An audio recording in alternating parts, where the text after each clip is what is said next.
Welcome to BD TV. ఎన్నికల ఫలితాల్లో YCP party ఘోర పరాజయం తర్వాత వైసీపీ పార్టీకి రాజీనామాల బెడదైతే ఎక్కువగా అయినట్లుగా తెలుస్తూ ఉంది. ఇప్పటికే చిన్న స్థాయి నాయకులుగా ఉన్నటువంటి కార్పొరేటర్లు నెల్లూరుకు సంబంధించి కొంతమంది నాయకులు అయితే వైసీపీ పార్టీని విడిచి వెళ్ళిపోవడం జరిగింది. ఆ తర్వాత పొంగనూరుకు సంబంధించి కొంతమంది కార్పొరేటర్లు వైసీపీ పార్టీకి రాజీనామా చేయడం జరిగింది. ఇక ముఖ్య నాయకుల విషయానికి వచ్చేప్పటికీ వైసీపీ పార్టీ ఓడిపోయిన కొద్ది రోజులకే మాజీ మంత్రి అయినటువంటి రావెల కిషోర్ బాబు ఆయన పార్టీకి అయితే రాజీనామా చేయడం జరిగింది. తర్వాత విజయవాడ ఎంపీగా ఉండి ఎన్నికల్లో పోటీ చేసి ఓడిపోయినటువంటి కేశినేని నాని ఏకంగా రాజకీయాల నుంచి తప్పుకుంటున్నానంటూ కూడా ఆయన కూడా ఒక పెద్ద బాంబు అయితే పేల్చడం జరిగింది. మొత్తంగా ఈ రాజీనామాల పర్వం బట్టి చూస్తే వైసీపీ పార్టీలో ఎన్నికలు ఓడిపోయిన తర్వాత ఈ మరికొన్ని ఇంకా రాజీనామాలు పెరిగే అవకాశం ఉంది అంటూ పెద్ద ఎత్తున కూడా చర్చ అయితే జరిగింది. కొంతమంది వైసీపీ పార్టీని విడిచి బీజేపీ పార్టీలో వెళ్ళబోతున్నారంటూ గతంలో కొన్ని రోజుల క్రితం పెద్ద ఎత్తున వార్తలు అయితే రావడం జరిగింది. ఇక ఎవరు వైసీపీ పార్టీని విడిచి వెళ్ళేది, ఎవరు బహిరంగ రాజీనామాను ప్రకటన చేయబోతున్నారని ఎదురు చూస్తున్న తరుణంలో సినీ నటుడు ఆలీ వైసీపీ పార్టీకి అయితే రాజీనామా చేయడం జరిగింది. పార్టీకే కాకుండా ఏకంగా రాజకీయాల నుంచి తప్పుకుంటున్నానంటూ కూడా రాజకీయ సన్యాసం అయితే ఆయన ప్రకటన చేయడం జరిగింది. ఆలీ గతంలో వైసీపీ పార్టీకి 2019 ఎన్నికలకు ముందు ఆయన పెద్ద ఎత్తున కూడా ప్రచారం చేయడం జరిగింది. అప్పట్లో 151 సీట్లు వచ్చిన తరుణంలో ఆలీ యొక్క చేసినటువంటి ప్రచారానికి సంబంధించి కూడా కొన్ని నియోజకవర్గాలు గెలుచుకున్నామంటూ అప్పట్లో వైసీపీ ప్రకటన చేయడం జరిగింది. అధికారంలో ఉన్న 5 సంవత్సరాలు కూడా వైఎస్ జగన్మోహన్ రెడ్డి ఆలీకి ఒక ప్రాధాన్యత కలిగినటువంటి పోస్ట్ ఇవ్వబోతున్నారంటూ వార్తలు అయితే రావడం జరిగింది.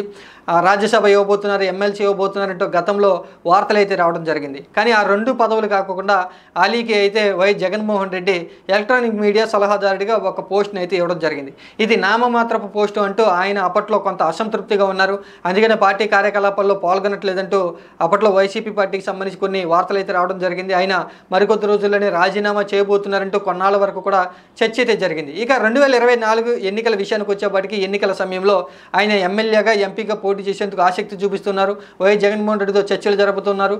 రేపో మాపో టికెట్ అనౌన్స్ చేయబోతున్నారంటూ వార్తలు వచ్చిన తరుణంలో ఆయన గుంటూరు తూర్పున పోటీ చేసేందుకు ఎమ్మెల్యేగా ఆసక్తి చూపిస్తున్నారు.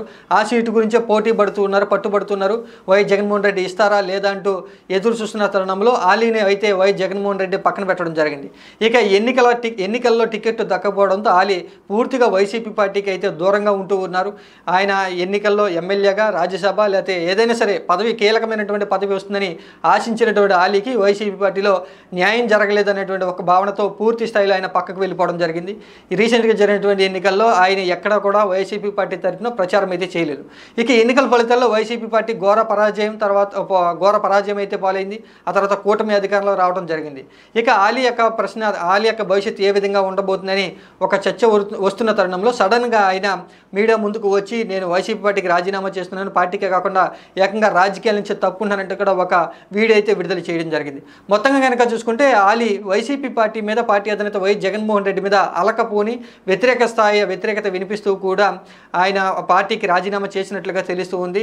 గతంలో ఆయన 2019 ఎన్నికల సమయంలో తర్వాత ఈ 5 సంవత్సరాల పాటు ఆయన సలహాదారుగా ఉన్న 5 సంవత్సరాల పాటు కూడా జనసేన పార్టీ అధినేత పవన్ కళ్యాణ్ మీద చేసినటువంటి అతిపెద్ద విమర్శలు, తర్వాత తెలుగుదేశం పార్టీ కూటమి కూడా ఆయన విమర్శలు చేసినటువంటి నేపథ్యంలో ఇప్పుడు కూటమి ఏపీలో పూర్తి స్థాయి మెజార్టీ విజయం సాధించడంతో ఆయన ఏకంగా ఇంకా రాజకీయాల నుంచే తప్పుకోవాలని ఒక భావించినట్లుగా తెలుస్తూ ఉంది.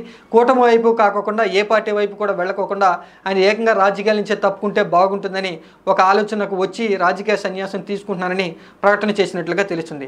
మొత్తం కనుక చూసుకుంటే ఆలీ ఇంకా ఏ పార్టీ వైపు వెళ్ళే అవకాశం ఏమైనా ఉందా, ఏదన్నా స్నేహితుడైనటువంటి పవన్ కళ్యాణ్ యొక్క పార్టీలోకి వెళ్ళే అవకాశం ఉందా అని చర్చ జరుగుతున్న తరుణంలో గతంలో ఆలీ పవన్ కళ్యాణ్ మీద తీవ్ర స్థాయిలో విమర్శలు అయితే చేయడం జరిగింది. నాకు ఆకలిస్తే నేను అన్నం దొరకకపోతే కనుక అలాగే పడుకుంటాను, కానీ ఎవరి దగ్గరికి వెళ్ళి నేను అడుక్కోను అంటూ కూడా ఆయన పవన్ కళ్యాణ్ ఉద్దేశించే విమర్శలు చేశారంటే అప్పట్లో జనసేన పార్టీ అభిమానులు కొంత అలీని అయితే విమర్శించడం జరిగింది. ఆ తర్వాత వైఎస్ జగన్మోహన్ రెడ్డి ఆదేశిస్తే పవన్ కళ్యాణ్ మీద అయినా సరే నేను పోటీగా నిలబడతానంటూ అప్పట్లో ఆయన కొన్ని విమర్శలు అయితే చేయడం జరిగింది. మొత్తంగా ఈ విమర్శలన్నింటిని కూడా దృష్టిలో పెట్టిన తర్వాత పవన్ కళ్యాణ్ కూడా ఆలీ యొక్క కూతురు వివాహానికి అయితే ఆయన వెళ్ళలేదు. మొత్తంగా ఆలీ పవన్ కళ్యాణ్ మధ్య రాజకీయాలు అనేది కొంత విభేదాన్ని, దూరాన్ని పెంచాయి అనేటువంటి విషయం అయితే స్పష్టంగా తెలియడం జరిగింది. మొత్తంగా ఆలీ వైసీపీ పార్టీకి రాజీనామా చేసిన తర్వాత జనసేన పార్టీ వైపు కూడా వెళ్ళేటువంటి అవకాశం లేదు. ఇక కూటమి వైపు వెళ్ళేటువంటి అవకాశం కూడా లేకపోవడంతో పూర్తి మెజారిటీతో వాళ్ళు ఉన్నారు.